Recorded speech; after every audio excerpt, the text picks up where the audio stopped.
अस्सलाम वालेकुम। तो व्यूअर्स, मदर्स डे पे आपको बिल्कुल भी परेशान होने की ज़रूरत नहीं। आज मैं आपको बहुत आसान तरीके से ओवन एंड विदाउट ओवन दोनों तरह के लोग जो हैं इस रेसिपी को घर पे बहुत आसानी के साथ केक बना के आप मदर्स डे को सेलिब्रेट कर सकते हैं अपनी माँओं के साथ।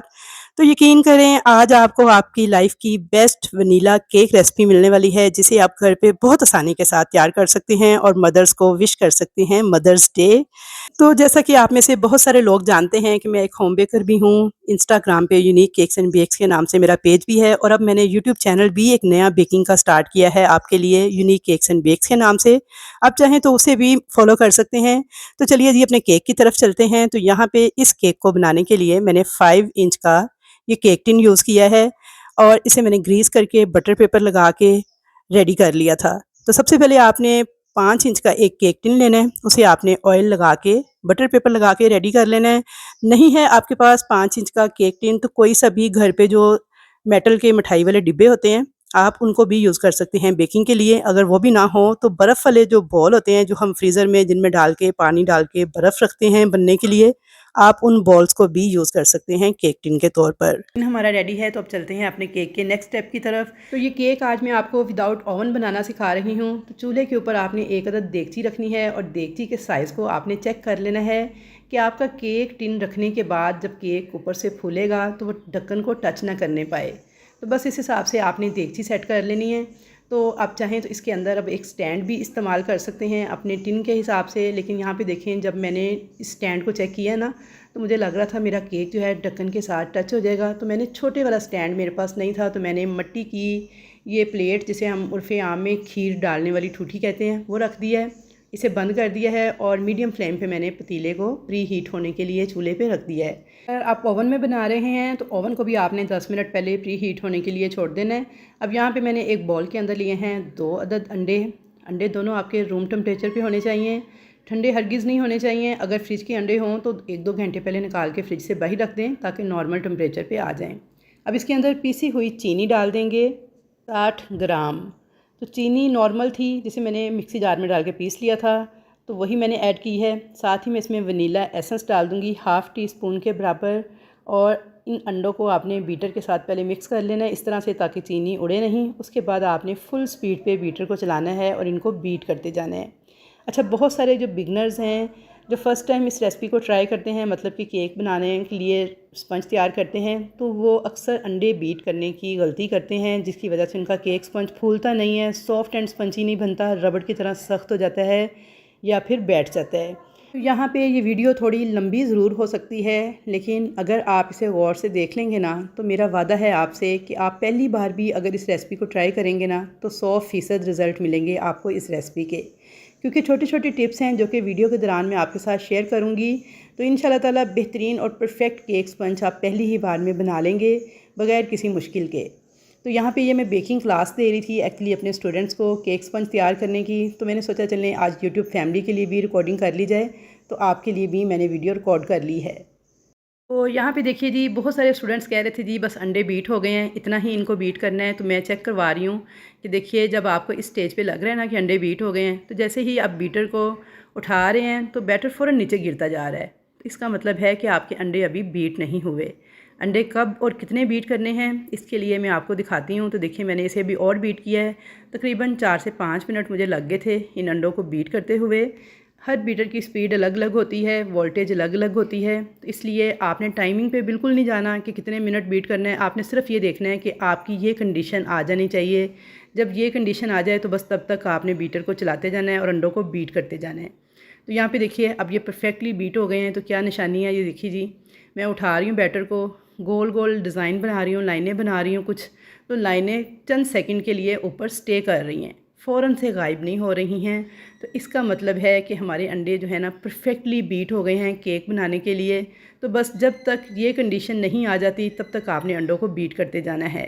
अब यहाँ पे मैंने 20 ग्राम लिया है कुकिंग ऑयल और थोड़ा सा मैंने इस तरह से ऐड किया है। बिल्कुल लो स्पीड पे बीटर को चलाया है 2 से 3 सेकंड और मिक्स कर लिया है।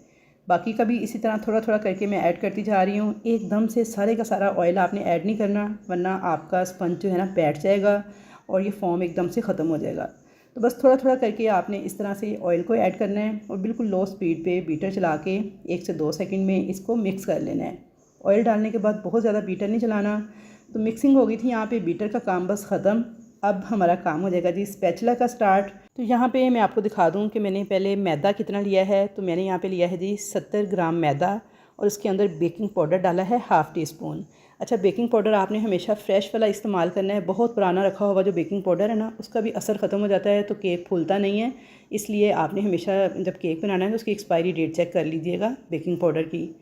यहाँ पे मैदा और बेकिंग पाउडर जो कि मैंने रखे थे एक तरफ, इसे डाल देंगे इस तरह से छलनी के ऊपर और छानते हुए ही आपने इस मटेरियल को ऐड करना है। कभी भी डायरेक्ट से इस तरह से ऐड नहीं कर देना बगैर छाने।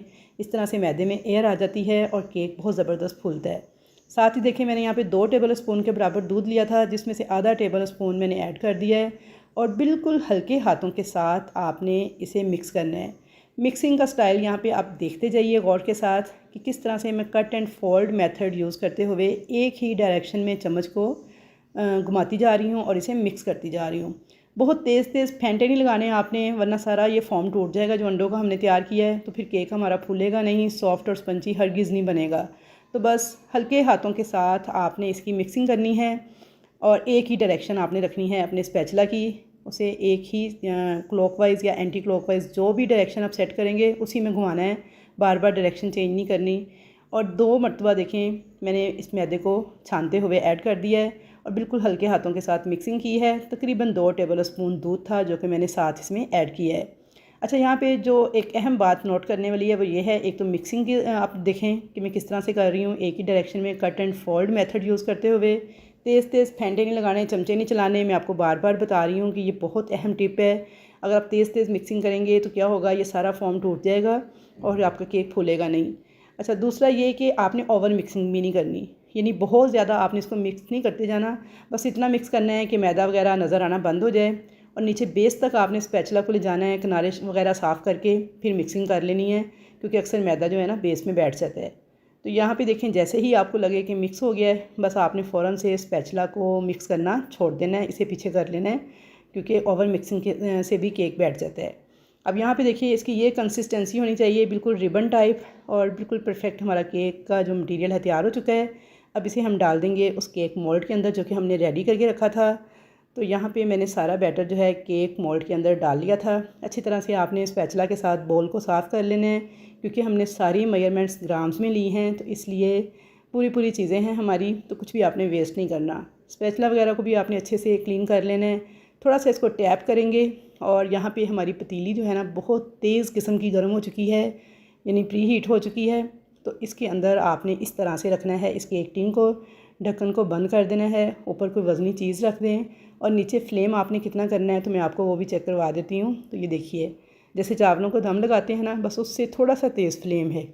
तो फ्लेम आपने बहुत तेज़ भी नहीं करना, बहुत कम भी नहीं करना। तो बस ये देखिए दम से थोड़ा तेज़ फ्लेम रखना है और 30 मिनट के बाद आपने इसको चेक कर लेना है। तो यहाँ पे मैं आपको 30 मिनट के बाद, बल्कि 35 मिनट के बाद चेक करवा रही हूँ। 35 मिनट्स हो गए थे इसको बेक होते हुए, तो इसको चेक कर लेते हैं। तो माशाल्लाह से आप कलर चेक कीजिए कितना खूबसूरत आया है केक के ऊपर। तो आपको मैं टी केक्स की भी रेसिपी दूंगी, अगर आपको मेरी ये रेसिपी पसंद आए तो आपने कमेंट सेक्शन में मुझे बताना है, तो फिर मैं आपको टी केक्स की भी रेसिपी दूंगी, तो उस पर भी ऐसा ही कलर आएगा। किसी टूथपिक की मदद से या फिर केक टेस्टर की मदद से इसे चेक कर लेंगे। तो ये देखिए कोई भी चीज़ इसके साथ चिपकी हुई नहीं है, तो इसका मतलब है बिल्कुल क्लियर हमारी स्टिक बाहर आई है। तो केक हमारा परफेक्टली रेडी हो चुका है। अगर आपके केक टेस्टर या टूथपिक के साथ कोई चीज़ चिपकी हुई आपको फ़ील हो, तो आपने 5-7 मिनट इसे मज़ीद बेक कर लेना है। तो यहाँ पे केक टिन को मैंने काउंटर पे निकाल लिया था और सॉफ्टनेस अब चेक करें कितनी ज़बरदस्त है। इसे ठंडा होने देंगे, रूम टेम्परेचर पे आने देंगे। गरम गरम केक को आपने डीमोल्ड नहीं करना, वरना केक आपका टूट जाएगा। इसे जब ठंडा हो जाए फिर आपने डीमोल्ड करना है, और डीमोल्ड करने के लिए आपने छुरी के साथ इस तरह से पहले चारों तरफ से घुमा के इसके किनारे को फ्री कर लेना है। हल्का सा पीछे से टैप करना है, तो देखें केक ईज़िली बाहर आ गया है। और आप केक टिन भी चेक कर सकते हैं। इसके इस पेपर को उतार देंगे और माशाल्लाह से आप इसकी सॉफ्टनेस चेक करें, इतना सॉफ्ट, इतना स्पंजी किस्म का ये केक स्पंज बन के तैयार होता है और टेस्ट में भी बहुत बेहतरीन है। और इसमें जो हमने ऑयल यूज़ किया है वो इसी वजह से यूज़ किया था कि ये केक खाते हुए आपके गले में अटकेगा नहीं, बल्कि मुंह में जाते ही घुल जाएगा। तो यहाँ पे मैं आपको अंदर से भी चेक करवा देती हूँ। तो ये देखिए माशाल्लाह से कितना सॉफ्ट है और टेक्सचर देखें इसका कितना शानदार आया है।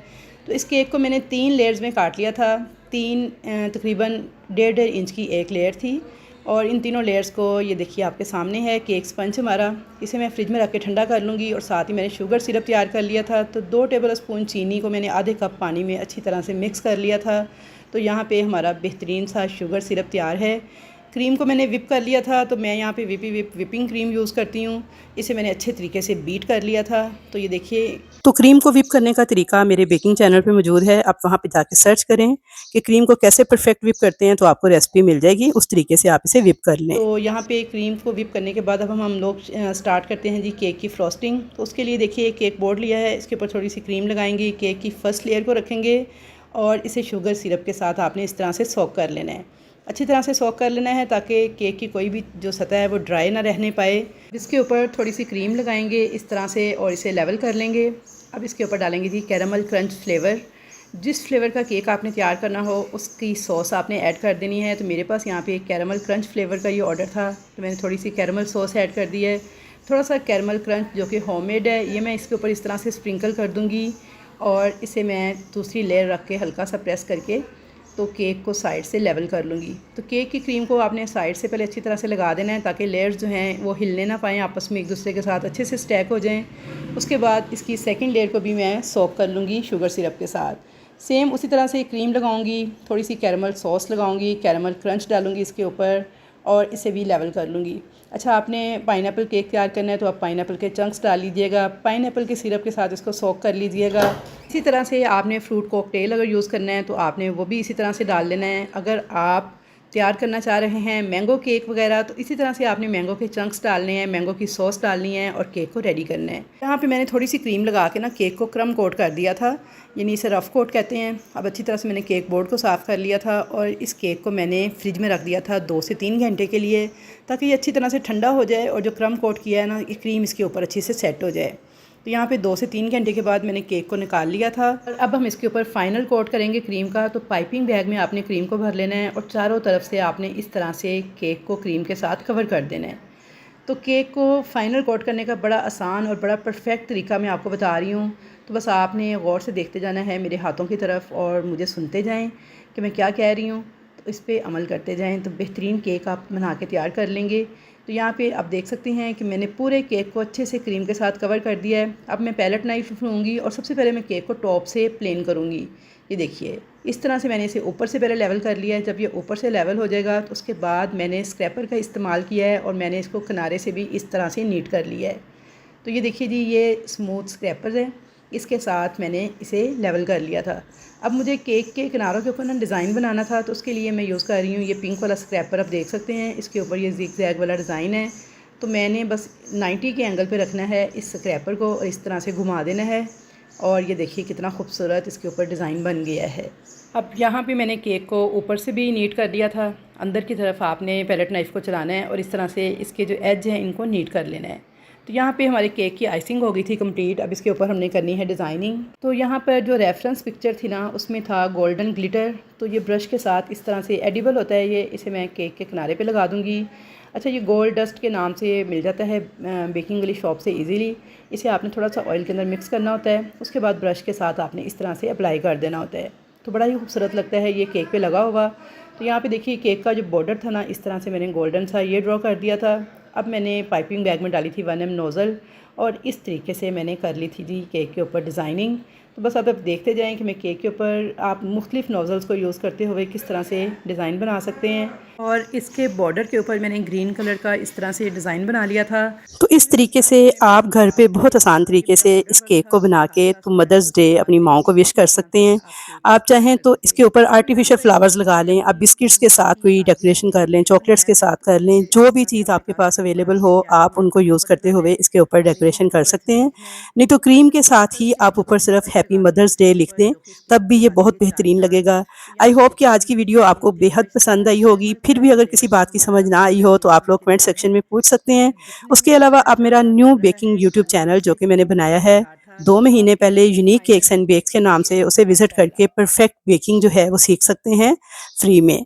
तो बहुत ही आसान-आसान रेसिपीज़ हैं जो कि बहुत ऑथेंटिक किस्म की हैं और मैं अपने ऑर्डर वर्क के लिए यूज़ करती हूँ। वो सारी की सारी रेसिपीज़ और सारी की सारी बेकिंग क्लासेस जो हैं इस चैनल पे मैं शेयर कर रही हूँ। तो इंशाल्लाह ताला बहुत कुछ आपको सीखने को मिलेगा। तो मुलाकात होगी आपके साथ एक अच्छी नई रेसिपी के साथ। तब तक के लिए अल्लाह हाफ़िज़।